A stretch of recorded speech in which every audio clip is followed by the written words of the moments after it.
From the Dogfish Head Brewery, Sam Calagione. It's been a long, strange, but wonderful trip. From the Boston Beer Company, Jim Cook. Welcome back to the Friday Beer Buzz, Jim.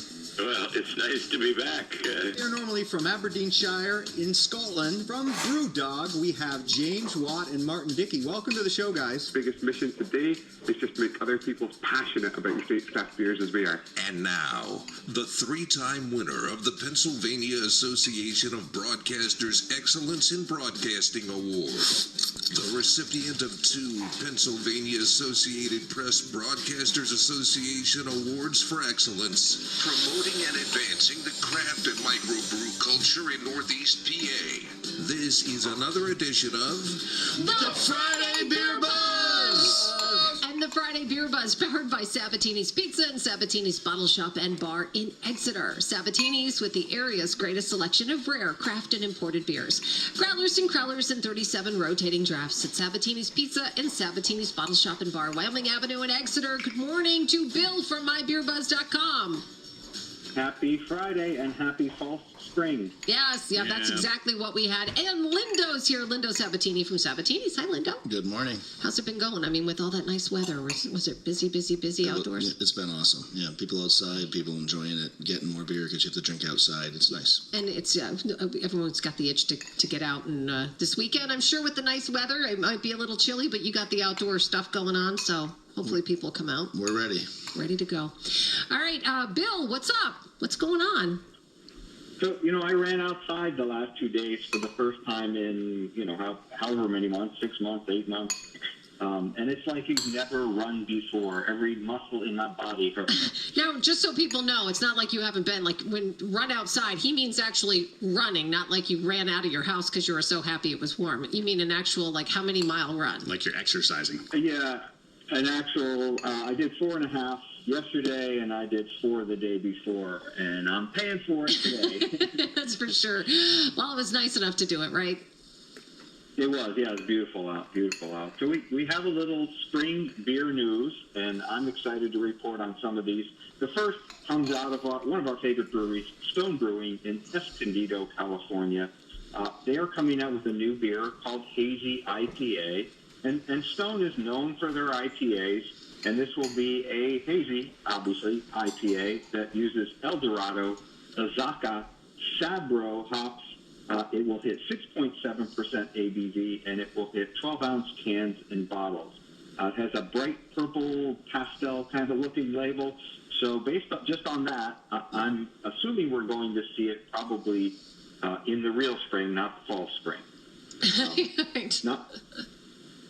Not to be outdone, Oscar Blues in Longmont, Colorado, and Brevard, North Carolina, and Austin, Texas, has a new beer coming to their Death by series, and this one will be called Death by Flapjacks, and it will be, I know, it was King Cake, so, they sort of celebrated the last one was King Cake for Mardi Gras. Right. So Death by Flapjacks will have maple syrup, vanilla, nutmeg, lactose, which is milk sugar, and here's the oddball in the mix, lemon peel. Wow. For the zing. Yeah. I don't know where that comes into, I know when I have flapjacks and I have pancakes, all those things mix in for me, but the lemon peel, That's the slap. I don't know where that's coming from. That's the slap part. They had extra lemon peel laying around. So what do you want to do with this? Throw it in, we'll see what happens. And that's probably what Going to make this one more interesting. So that one will hit 6.5% ABV. Our pals, Vinny Cerluzzo and his wife Natalie at Russian River are doing Pliny the Elder 2-stage double dry hopped cans.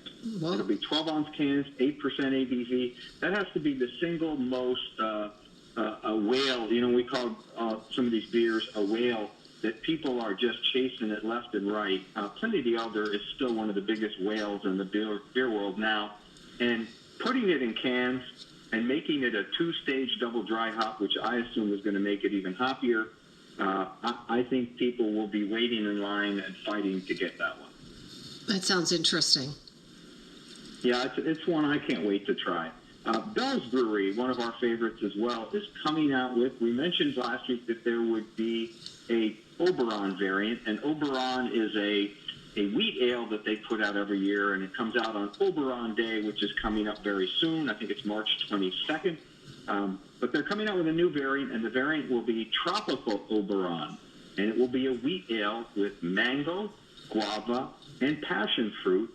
It hits 5.8% ABV, like the regular Oberon, and it's coming in June 2021. So I'm not sure why they're delaying that. I guess it's at the tail end of the Oberon release.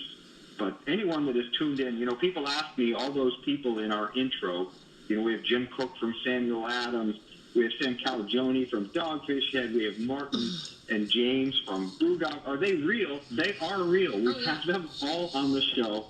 And one of our best ones was Larry Bell on the show. Named that beer because he played Oberon in A Midsummer's Night Dream, the Shakespeare play, in ninth grade, and our pal John Webster got him to recite a line, if you remember. Yes. And if you can't remember, dig back and find it. That One is of our best funny. moments. Yeah, well, I mean, all those guys are such characters, too. I mean, they're really, honest to God, the guests that you've had, Bill, that have come on the show, they're all characters. There's something about their personality, and being drawn to this kind of thing. Yeah, and we always say, I would rather have an interesting beer and an interesting guest on the show than maybe the most fabulous beer you can ever want to drink, because you're right. We've had some of these people on, and every time they shock us. Sometimes not for the best, like when we had to bleep out that the guys from over, where were they from again? They were swearing through the whole Scotland. thing. No, the Scotland, yes. We had to actually do it, tape it ahead of time to censor it. It was great. That's just ingrained in the DNA. Then you can't. If they say we can't control it, you're in trouble. Right. That's amazing. And we've also had guests where I've gone through every one of the questions that I had to ask them with 10 or 12 questions, and I got yes and no answers, and we were done with all 12 of my questions in 2 minutes. And then you're like, and then I had another 9 minutes of panic. Yeah. But we have one last tidbit of, and I won't call it beer news because it's not technically beer news. It is seltzer news. And we feature seltzers on the show. We feature seltzers on mybeerbuzz.com. But this one comes to us from New Belgium Brewing, and they are coming out with something called Fruit Smash Hard Seltzer. And it's going to differentiate itself by using real fruit juice and natural flavors and no preservatives. And if you wonder why people are making seltzers and why there are so many seltzers, take a stab at the dollar amount coming into the seltzer market right now. Just take a guess. Oh, God. I'm going to guess it's probably one of the highest. It's the highest piece of the pie right now, if I had to guess. Does it pass beer itself? It's not past beer, but it is monstrous. The seltzer market right now is a $4 billion with a B, $4 billion market. Can you believe it? Yeah, because I thought $1 billion I'd probably be going over, so that's something else.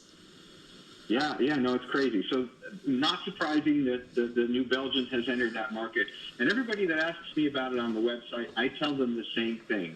When they are surprised that someone has a seltzer, and whether it's, the local guys like Breaker Brewing or somebody big like New Belgium, I tell them everyone is going to have a seltzer. Mm-hmm. It's a huge market. It's a money maker. It's that healthy line of alcoholic beverages.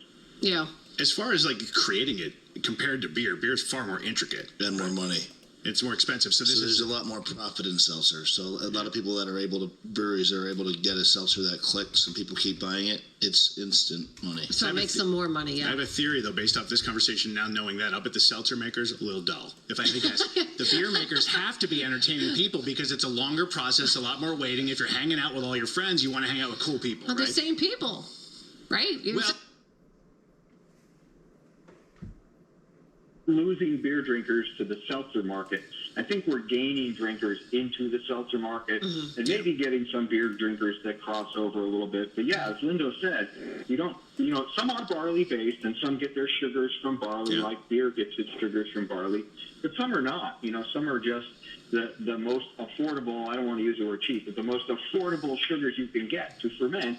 And then they add fruit extracts, which are not all that expensive.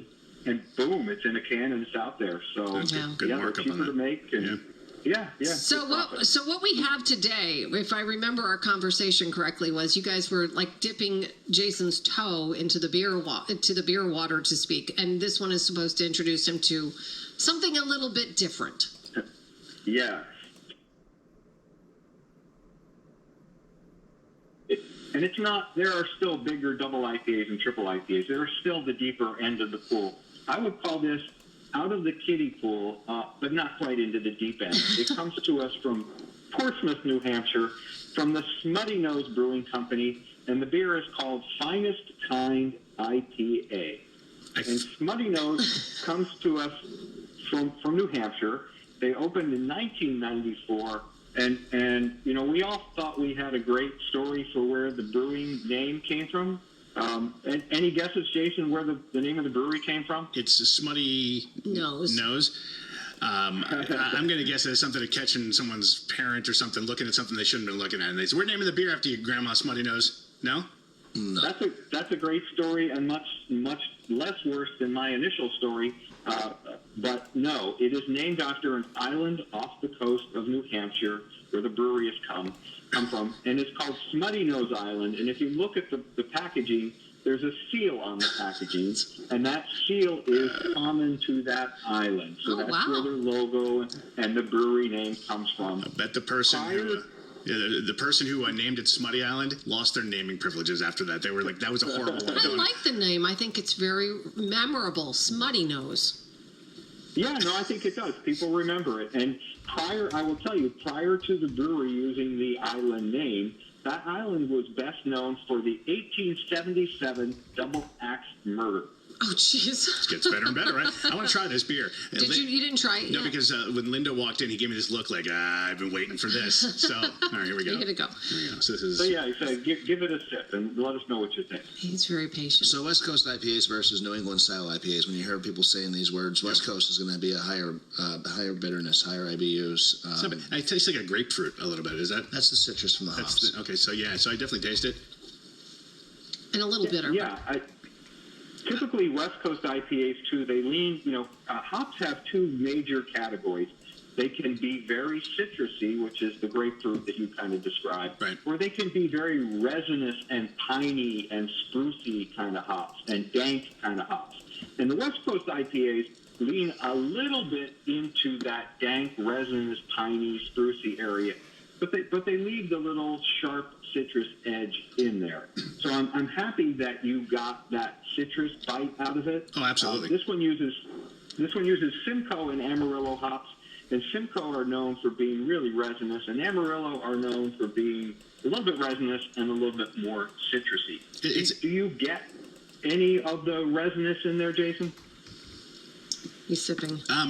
Not really, but baby steps here. And yeah. I have a question for you. I don't get that, but I get the grapefruit. You can pair like foods with beer, right? Well, is this like pizza? With this? Yeah, well, absolutely. What kind of food goes well with something like this? Pizza. I mean, pizza goes well with everything. Obviously pizza, but I mean, I was just going to say pizza. I mean, a beer like this you could pair with a lot of stuff. I mean, and IPAs are great with. I mean. Anything. It's a tough question because first thing I thought of was a burger, and I'm like, I wonder if that's the case. Burger, steak, anything. Go ahead, Bill. The citrus portion of this, a lot of people will pair it with something like pizza, something like burger, something like a standard sort of greasy food. But a lot of people will pair, especially a citrusy IPA, with spicy foods because the citrus cuts through the spice. The other thing I love to pair this with, I love to pair all IPAs with, is a good creamy cheese, something, a really nice cheddar or even a goat's cheese. So you can pair IPAs with just about everything. Yeah, I would say. What does the bottle have on the label? What graphic is on the label?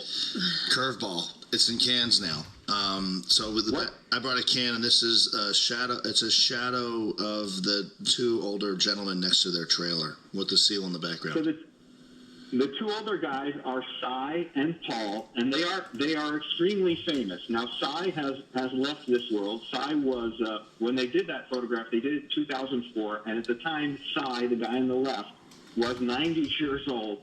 The guy on the right is Paul, and Paul is still alive today, and in fact, Paul still makes, cameo appearances at festivals, and he is a huge rock star at the Smuttynose Brewing Festival. That's pretty cool. You have, Lindo, a Smuttynose Brewery Company Finest Kind IPA at your place, right? Yes, we do. So as always, if you don't remember the name, just say I want the beer that they had on Friday. Yeah, it's That's good. how you'll go. The beer that Barsky liked. It's not my favorite, but I definitely would drink this. It's good. It's He's good. still drinking it. I am. All right, Bill, have a great weekend, and you just got to keep running, and you'll get rid of all those aches and pains, right? You have a good weekend, and I think I'm going to take a break for a couple days. Okay, see ya. Beer's All gone, right, by the we've way. been enjoying a Smuttynose Brewing Company's Finest Kind IPA, the Friday Beer Buzz, powered by Sabatini's Pizza and Sabatini's Bottle Shop and Bar in Exeter.